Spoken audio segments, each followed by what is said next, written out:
Alright, so I know what you're thinking. Jacob, this isn't your normal setup, and you're not in the jacket. I mean, this isn't how you record videos. What's going on? Well, you're absolutely right, and the reason why I'm filming this on my phone is because I filmed it very nicely with my camera over here on this little SD card. However, my MacBook decided it's not going to take this SD card right now.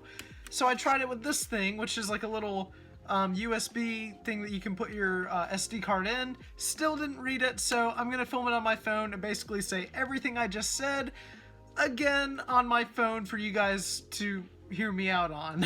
The first one is we actually found one of the Easter eggs in the process of me editing this video. One Reddit user and a bunch of Reddit users kind of came together and we found one of the Easter eggs that I bring up in this video. At the very beginning of the Cloverfield Paradox, you can see the Slusho truck in the background, which that's pretty awesome. It's the same Slusho truck that was at Comic-Con, you know, last year, and everybody was wondering what it was doing there. And so to see that the Slusho truck did make it in the final film is pretty cool if you're asking me, and it's just a cool little Easter egg that if you're a fan of Cloverfield and stuff like that, you're gonna love. The other thing that I want to bring up is there's a scene in this movie where Volkov, the Russian guy on Cloverfield Station, is just basically walking around doing stuff. However, after they kind of make the jump for the first time, there's a scene to where he's standing there and there's two computer monitors that are working fine. However, right when he walks past them, the screens kind of glitch out and it doesn't work as well as it used to. I thought that was a really cool subtle touch to show that Volkov, something's messing with him on the inside. I just thought it was really cool and I felt like bringing it up because I forgot to bring it up in the video. That being said, the final thing that I want to bring up has nothing to do with Cloverfield. I just felt like it was worth bringing up because a lot of you guys have been commenting on my hand gestures that I do during my videos, and I looked it up, and to be completely normal with you guys, it's just something that I do to help communicate my points from point A to point B to you guys.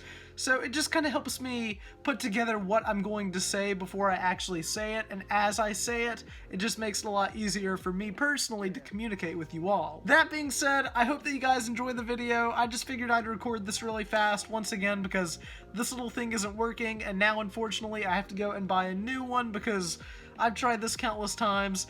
It sucks, and I like getting videos out for you guys and making videos, so if I'm going to continue doing that, I definitely need an SD card, but I wanted to get those points across before I started the video. So with that being said, I hope you all enjoy. Here's my next Cloverfield video. Bye guys.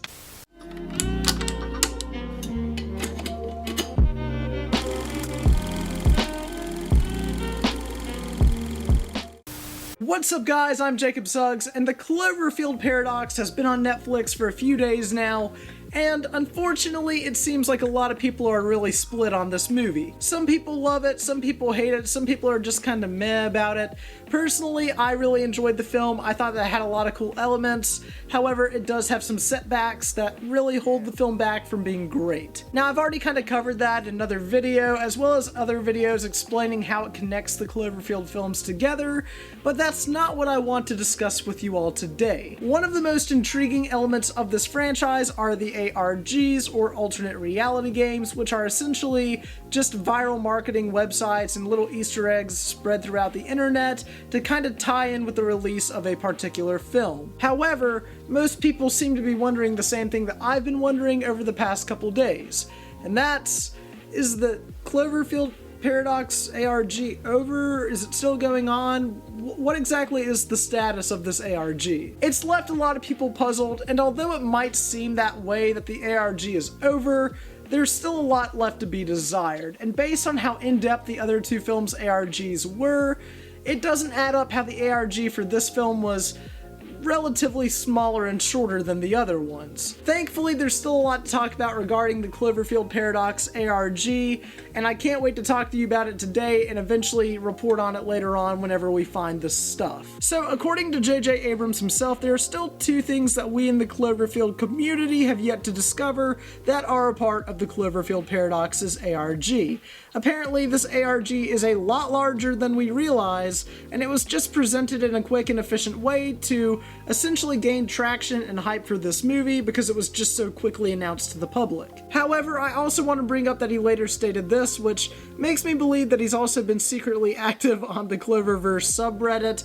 You know that J.J. Abrams is paying attention to this. I knew it. You knew it. We don't know how he's doing it, but he most certainly is. He said that there are still things that are coming for a very niche group of people. He said that I love them and their involvement has been much fun for us, and I hope it's been as much fun that we've had developing it as it has been for them trying to solve it. This was a movie that felt like those kind of great, like, pulp novels you'd see, like, in the 50s and 60s with these covers. We'd be like, oh my God, that's really, and I just love the idea of this movie being so out there and so bold and crazy and daring and creating a circumstance that excuses behavior and situations that are truly out there and nightmarish and horrifying and weird, and in the case of Ava's character, heartrending.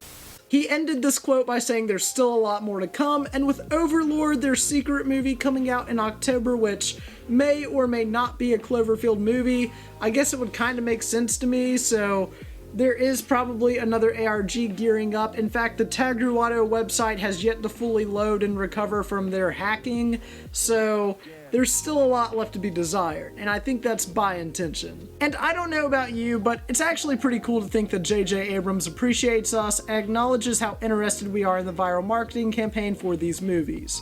It would be so easy just to make something to coincide with the movie's release, but it's really apparent to me that JJ and his team obviously put a lot of time and effort into the ARGs for this film, and to see us being such an active community and trying to solve everything within them, I'm sure it means a lot to him and the team at Bad Robot. Speaking of JJ Abrams, he also had to say this when asked if every single script he gets pretty much turns into a Cloverfield movie, because I know a lot of people have been curious about that and how they pick out certain spec scripts to eventually be a part of this franchise. Some people are aggravated by that, but I think this quote might change your mind. He was quoted by saying no.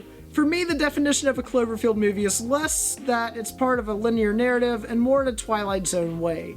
Big what-ifs contain movies that feel like it's more of a DNA thread as opposed to being a literal sequel. It's more of a spiritual sequel. Like, this feels the way it felt like we were doing when we were making Cloverfield, like a crazy what-if thing.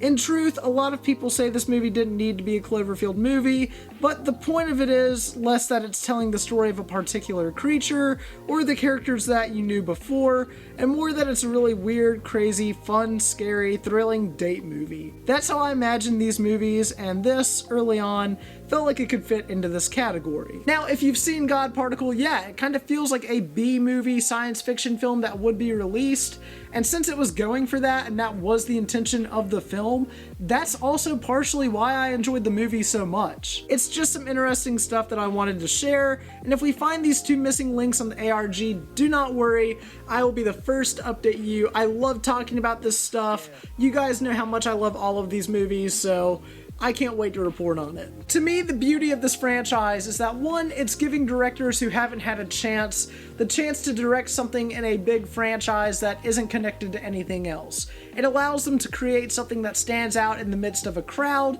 and I really admire that.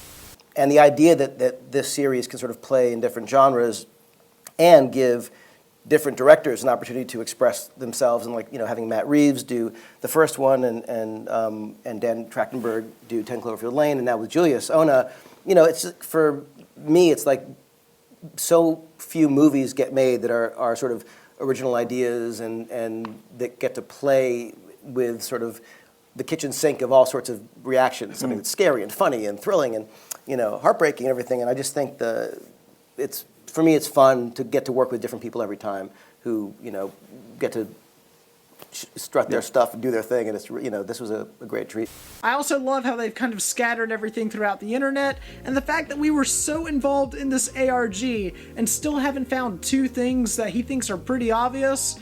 That's insane to me. Some people have speculated that these things might be on Netflix. Other people said that, it's probably just some website online. As of right now, we don't really know, but it is important that we should probably keep our eyes peeled in case anything does happen. That being said, like I said, I'll be the first to report on it.